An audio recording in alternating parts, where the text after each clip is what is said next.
Hello guys, good morning, good afternoon, good evening. Welcome po sa ating YouTube channel. Yan, luto tayo ng saluyot. Luto tayo ng saluyot. Lagyan natin ng alamang na dry. Lagyan natin kamote. Yan. Meron na yung bagoong na isda. Tapos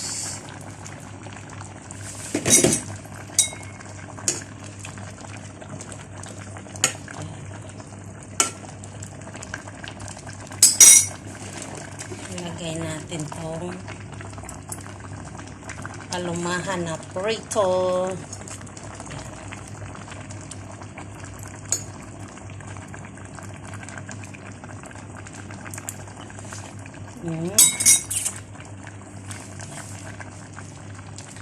Saka natin takpan. Saan ang takip nito?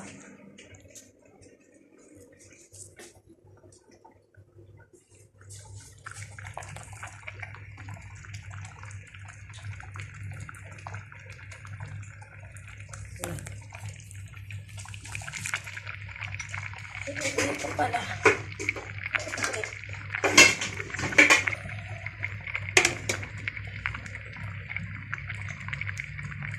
Yan.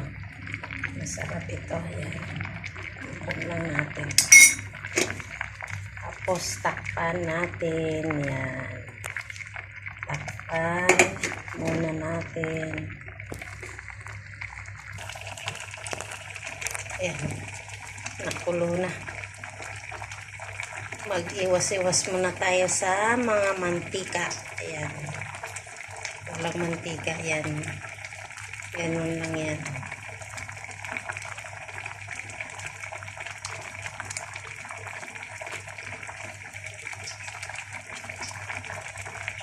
Kayo guys, anong ulam ninyo? Ayan. Yung saluyot kasi dito medyo matigas, kaya ano natin, lambutin natin ng gusto.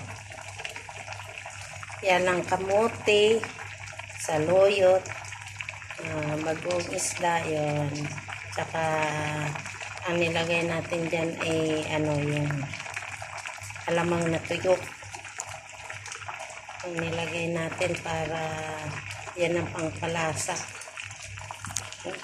Thank you po for watching. Pa-subscribe naman sa ating YouTube channel, Tita Lourdes Vlog. Salamat po. God bless us.